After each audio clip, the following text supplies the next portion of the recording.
Hello friends, मैं अमन कुमार आप सभी का एक बार फिर से अम्बेडकर एजुकेशन मिशन की क्लासेस में आपका स्वागत करता हूं।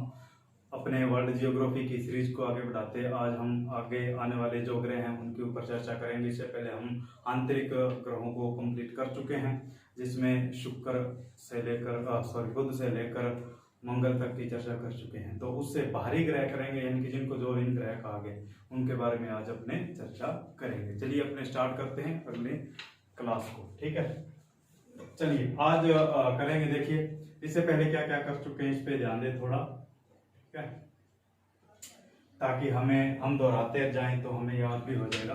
सबसे पहले कौन सा? बुध। बुध के बाद शुक्र। शुक्र के बाद कौन सा आ जाता है जहां पर हम रहते हैं? पृथ्वी। ठीक है, पृथ्वी के बाद मंगल। ठीक है, मंगल के बाद एक पट्टी है, मैं आपको बार बार बता चुका हूं, फिर बार बार बताने का मतलब है कि आपको याद हो जाए, जिसको क्या बोलते हैं? क्षुद्र पट्टी। क्या बोलते हैं? क्षुद्र पट्टी बोलते हैं। ठीक है, क्षुद्र पट्टी के बाद आने वाले जो ग्रह हैं उन पर चर्चा करेंगे। ये जो ग्रह है बाहरी ग्रह कहलाते हैं। ठीक है, क्षुद्र पट्टी से साइड में जो है, ठीक है, ये क्या कहलाते हैं? बाहरी ग्रह। ये कौन कौन से हैं? चलिए, बृहस्पति, उसके बाद शनि,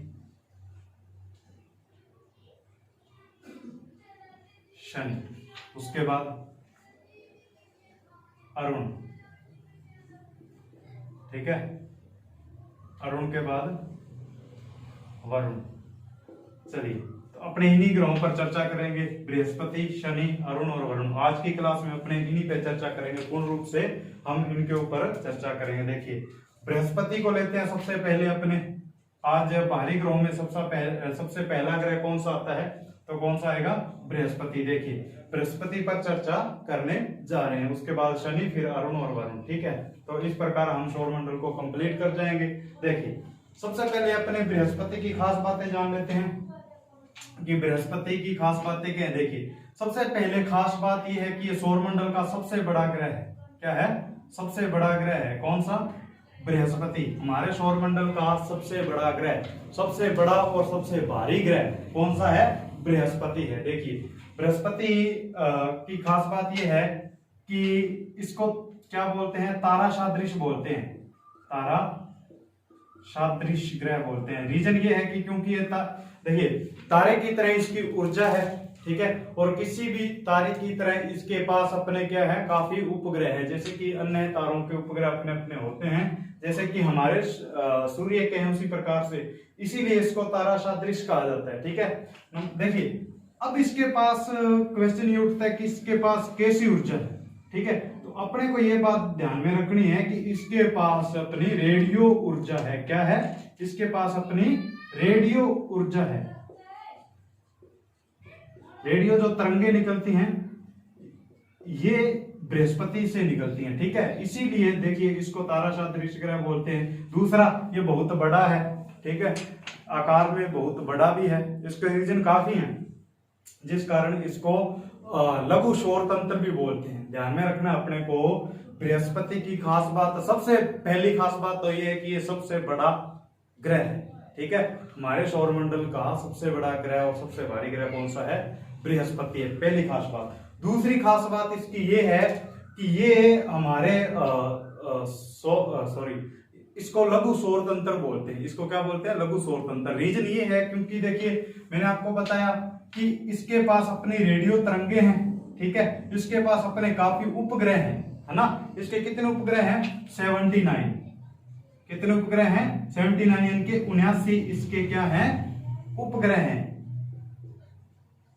ठीक है, जो कि इसका चक्कर लगाते हैं। किसका? बृहस्पति का। बृहस्पति का चक्कर कितने लगाते हैं? 79 उपग्रह इसका चक्कर लगाते हैं। देखिए इससे पहले तो सबसे अधिक उपग्रहों वाला जो ग्रह था, इससे पहले अपने 2019-20 से पहले 2019-20 से पहले क्या है कि बृहस्पति सबसे ज्यादा उपग्रहों वाला ग्रह था। और अब कौन सा हो गया? शनि हो गया, क्योंकि अभी क्या नए उसके शनि के कुछ नए उपग्रह हो गए, वो शनि पे अपने चर्चा करेंगे। ठीक है, देखिए तो अपने को क्या पता चला कि ये सबसे बड़ा ग्रह है। फिर इसकी अपनी रेडियो तरंगे हैं जिसके कारण से तारा सदृश या लघु सौर तंत्र बोलते हैं। क्या बोलते हैं? लघु सौर तंत्र। ये अपने को नोट रखनी है बात, ठीक है। मैंने आपको रीजन बता दिया। दूसरा देखिए हाँ देखिए इसके जो प्रमुख उपग्रह कौन कौन से हैं उस पर चर्चा करते हैं। देखिए मिटा दो इसको।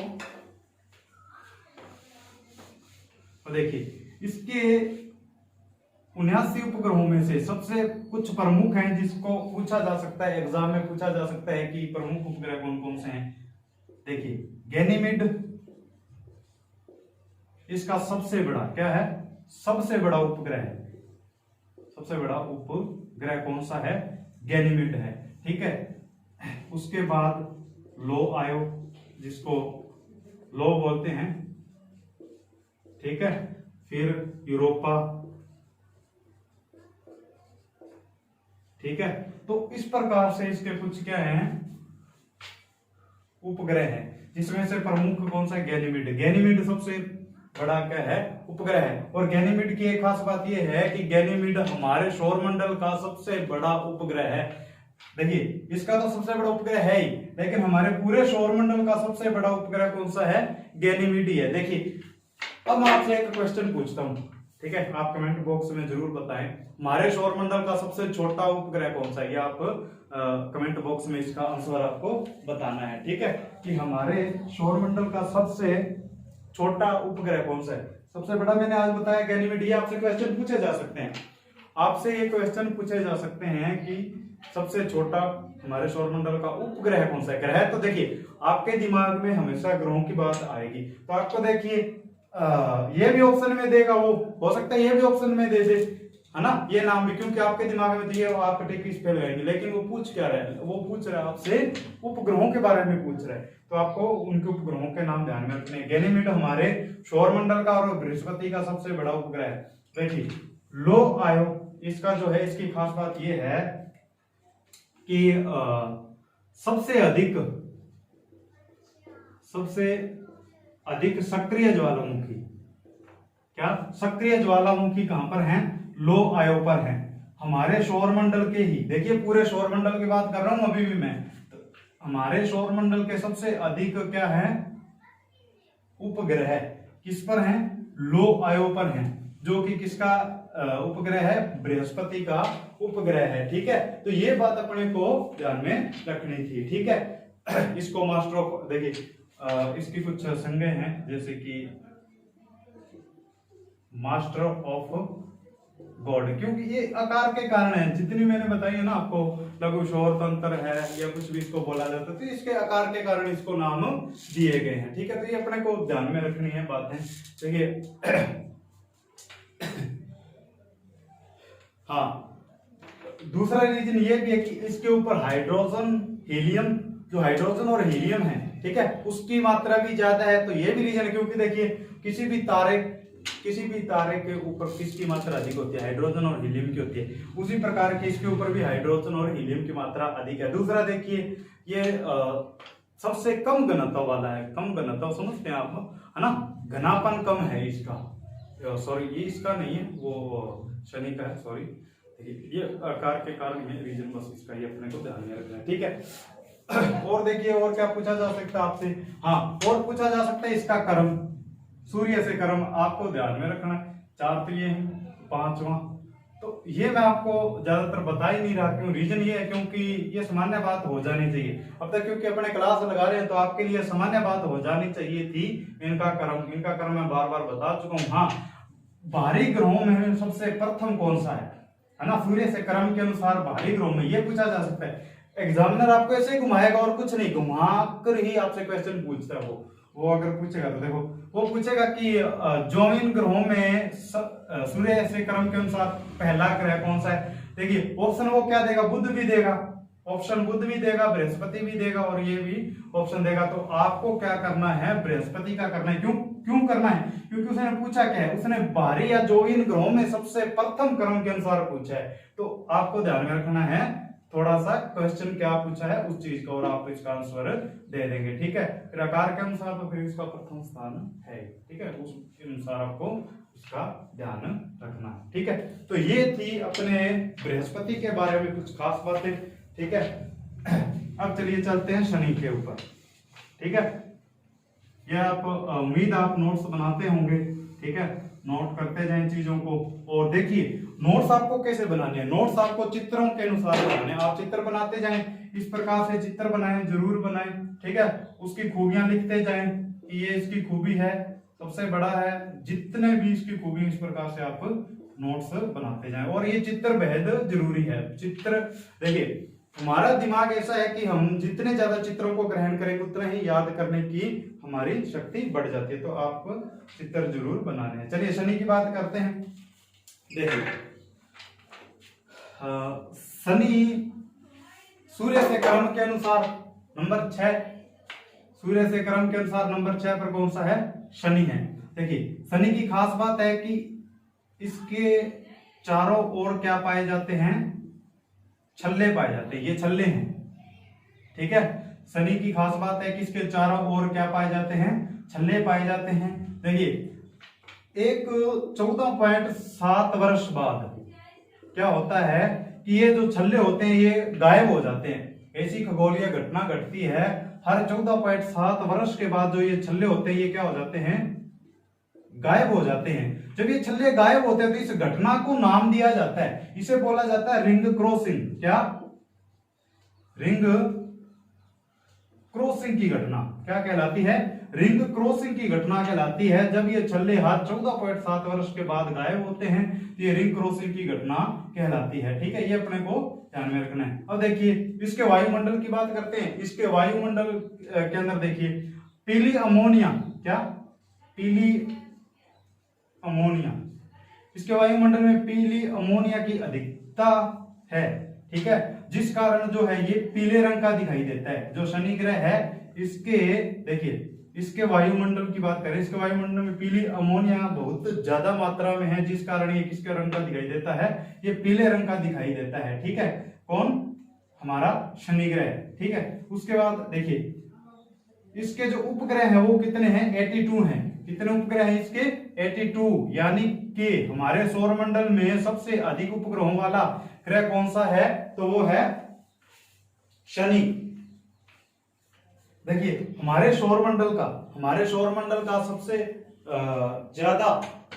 सबसे ज्यादा उपग्रहों वाला ग्रह कहीं यदि कोई है तो वो कौन सा है, शनि है। देखिए अब आपको इसके अंदर मैं आपको बता दूं कि 2019-20 के अंदर एक खोज हुई है नासा के द्वारा, और उसने ने इसके ग्रहों की खोज किया, जिसके कारण ये बृहस्पति से आगे निकल चुका है। इसलिए अब सबसे अधिक उपग्रह वाला ग्रह कौन सा कहलाएगा, शनि ग्रह कहलाएगा। ठीक है, तो ये बातें हैं अपने को इसके अंदर मेन जो बातें थी अपने को ध्यान में रखनी थी। ठीक है, और दूसरा, हाँ मैंने आपको सबसे कम घनत्व वाला बताया था, सबसे कम घनत्व वाला शनि ग्रह है। ठीक है, इसका घनत्व कितना है वो मैं आपको बताता हूँ। ठीक है, सबसे कम घनत्व वाला यदि कोई ग्रह है तो वो कौन सा है, शनि है। 0.7 ग्राम प्रति घन सेंटीमीटर। ठीक है, इसका घनत्व पूछा जा सकता है क्योंकि सबसे कम घनत्व वाला ग्रह कौन सा है, शनि ग्रह है, और इसका घनत्व कितना है, 0.7 ग्राम प्रति घन सेंटीमीटर। क्या है, इसका घनत्व है किसका, शनि ग्रह का। ठीक है, तो देखिए अब बाकी मेरे हिसाब से इसका घूर्णन परिक्रमण नहीं पूछा जाता एग्जाम में। जहां तक मैंने देखे हैं, क्वेश्चन देखे हैं, मैंने आज तक इनके घूर्णन और परिक्रमण के बारे में नहीं पढ़ा। यदि घूर्णन और परिक्रमण पूछा जाता है तो या तो पृथ्वी का पूछा जाता है, चंद्रमा का पूछा जाता है। ठीक है, हाँ हाईएस्ट शुक्र का पूछा जा सकता है। ठीक है, तो इनका घूर्णन और इतना ये पूछा नहीं जाता। हाँ इनके यदि क्वेश्चन पूछे जाते तो इनके उपग्रहों में से, इनके घनत्व में से, इनके वायुमंडल में से ये क्वेश्चन पूछे जाते हैं। तो इसीलिए मैं भी जरूरी नहीं समझता, क्योंकि देखिए सामान्य सी स्वाभाविक सी बात है, ये जैसे दूर जाते जाएंगे, है ना, जैसे दूर जाते जाएंगे तो इसकी रिंग बड़ी होती जाएगी, तो परिक्रमण तो वैसे ही बढ़ता जाएगा, है ना। अब ये 82 वर्ष तक बढ़ जाता है ना, 82 से अब देखिए 82 वर्ष बढ़ गया, 94, 95, ये इतने इतने वर्ष ज्यादा बढ़ जाते हैं। तो ये इनके परिक्रमण इतने महत्वपूर्ण मुझे नहीं लगते कि मैं आपको बताऊं, ठीक है, इसलिए मैं आपको नहीं बता रहा, ठीक है। चलिए तो ये हमारे शनि के बारे में था। हाँ, शनि के सबसे प्रमुख क्या, सबसे प्रमुख उपग्रह का नाम टाइटन है। ये शनि का सबसे पहले खोजा गया, क्या सबसे पहले खोजा गया उपग्रह है, कौन सा है, टाइटन है। शनि का सबसे पहले खोजा गया जो उपग्रह है वो कौन सा है, टाइटन है, ठीक है। तो मेन बात मैं आपको बता चुका हूं। चलिए अब थोड़ी सी बात अरुण की कर लेते हैं। इसके बाद देखिए अरुण और वरुण का थोड़ा ही है, ज्यादा नहीं है, इसलिए आज हमारा जो चैप्टर है वो इसका सौरमंडल के ऊपर पूरा हो जाएगा। देखिए बृहस्पति शनि अपना कंप्लीट हो चुका है। अब क्या करेंगे, अरुण के बारे में। देखिए अरुण की खास बात आप बस यही ध्यान में रखनी है, क्रम में 7वां है, ठीक है, क्रम पूछा जाएगा। हाँ, इसके रंग का पूछा जाता है, रंग अरुण का क्या पूछा जाता है, रंग पूछा जाता है। तो ये नीले हरे रंग का है, क्या नीले हरे रंग का दिखाई देता है, कौन सा, अरुण ग्रह, ठीक है। दूसरा, ये पूर्व से क्या, पूर्व से पश्चिम में क्या करता है, घूर्णन करता है, घूर्णन। आपको पिछली क्लास में बता चुका हूं, जो मैंने बताया था शुक्र का, एक अरुण और एक शुक्र। देखिए एक अरुण ग्रह और एक शुक्र, ये अपने अक्ष पर उल्टे घूमते हैं, इनके दक्षिणावर्त घूमते हैं। ये अपने को ध्यान में रखना है कि ये दक्षिणावर्त दिशा में घूमते हैं। बाकी ग्रह किस दिशा में घूमते हैं, बाकी ग्रह किस दिशा में घूमते हैं, तो आपको ध्यान में रखना है ये वार्मावर्त दिशा में घूमते हैं, ठीक है। देखिए दक्षिणावर्त दिशा क्या है, जब पूर्व से पश्चिम की दिशा में, क्या पूर्व से पश्चिम की दिशा में इस प्रकार से कोई ग्रह यदि घूर्णन करता है तो उसे दक्षिणावर्त बोलते हैं। और यदि कोई पश्चिम से, देखिए कोई पश्चिम से पूर्व की दिशा में चक्कर काटता है तो उसको क्या बोलते हैं, वार्मावर्त बोलते हैं। तो यही इससे क्वेश्चन पूछे जाएंगे अरुण से। नीले हरे रंग का ये क्यों दिखाई देता है, अब देखिए ये मीथेन गैस के कारण दिखाई देता है, क्या अरुण पर मीथेन गैस अधिक है। आपको ध्यान में रखना है कि जो हमारा अरुण है उस पर मीथेन गैस बहुत ज्यादा है, इसलिए क्या है ये नीले हरे रंग का दिखाई देता है, ठीक है। उसके बाद देखिए वरुण पे चर्चा करते हैं। तो ये इसके बारे में इतना ही था।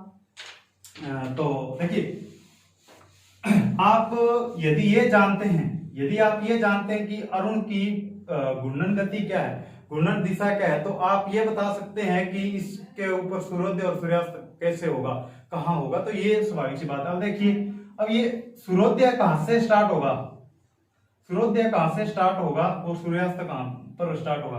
हमारे सूर्योदय कहां होता है, सबसे पहले पूर्व में होता है, तो इसका उल्टा होगा बस, ठीक है, इसका उल्टा होगा। यहां पर सूर्योदय कहां से स्टार्ट होगा, पश्चिम से, उल्टा हो गया ना, पश्चिम में यहाँ पर सूर्योदय होगा और पूर्व में यहाँ पर सूर्यास्त होगा। क्यों, क्योंकि सबसे पहले ये सूर्य है, देखिए ये सूर्य है, सबसे पहले सूर्य के पास कौन सी दिशा होगी, पश्चिम होगी ना। अब पश्चिम, तो सबसे पहले सूर्योदय यहाँ पर कहाँ होगा, अरुण की बात कर रहे हैं, पश्चिम में होगा और सूर्यास्त कहाँ होगा, पूर्व में होगा। अब धरती है, ठीक है, धरती की दिशा क्या है, इसकी क्या दिशा है, पश्चिम से पूर्व है। तो सबसे पहले ये पूर्व वाला हिस्सा इस साइड से पहले इस साइड में आएगा, इसलिए पृथ्वी पर पूर्व में सबसे पहले सूर्योदय होता है, ठीक है। ये बातें अपने मेन थी, ठीक है। अब देखिए वरुण है, वरुण हमारे सौरमंडल का 8वां ग्रह है, कौन सा है, 8वां ग्रह है, ये अपने को ध्यान में रखना है, ठीक है। और सबसे बड़ा इसका रिंग बनता है, ठीक है, सबसे बड़ा रिंग बनता है। तो अब देखिए परिक्रमण भी सबसे अधिक समय में ये पूरा करेगा, ठीक है। परिक्रमण पूछा जा सकता है क्योंकि ये सबसे अंतिम है, तो इसका परिक्रमण 165 वर्ष का है, आपको ध्यान में रखना है। इसका परिक्रमण कितना है, 165 वर्ष का है, किसका, वरुण का। वरुण का परिक्रमण आपको ध्यान में रखना है 165 वर्ष का है, ठीक है। अब देखिए वरुण की जब खोज हुई, ये किस आधार पर हुई, वरुण की खोज हुई थी परिकल्पना के आधार पर। देखिए परिकल्पना, ठीक है, पहले परिकल्पना की गई और उस परिकल्पना के आधार पर इसकी क्या की गई, खोज की गई। परिकल्पना से आप समझते होंगे, देखिए मैंने कल्पना की, मैंने एक परिकल्पना की। पहले देखिए साइंटिस्ट क्या करते थे, परिकल्पनाएं अधिक करते थे। आप यदि थोड़ा पीछे वाला अध्ययन किया हो आपने गुरु की क्लास में, तो वहां पर परिकल्पनाएं ज्यादा है। जैसे आगे आगे बढ़ते जाते हैं, खोजें हो जाती हैं, रिसर्च आने लगे हैं। अब तो आप देखिए बहुत ज्यादा टेक्नोलॉजी है, तो प्रमाण आने लगे। पहले परिकल्पनाएं थी, तो परिकल्पना की किसी ने, ठीक है, मैं बताऊंगा किसने परिकल्पना की। आप बस इस बात को पहले समझे कि परिकल्पना क्या होती है और खोज क्या होती है। मैं कल्पना करता हूं यहाँ पर कि हो सकता है कि कोई ऐसा पृथ्वी के अलावा कोई बड़ा, पृथ्वी से बड़ा, पृथ्वी के जैसा कोई ग्रह हो जिस पर जीवन हो।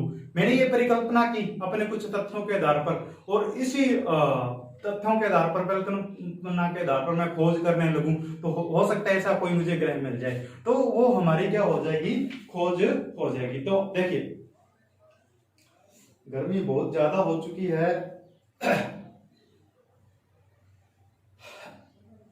और देखिए परिकल्पना, परिकल्पना कौन करते हैं, अर्बन ली वेरियर।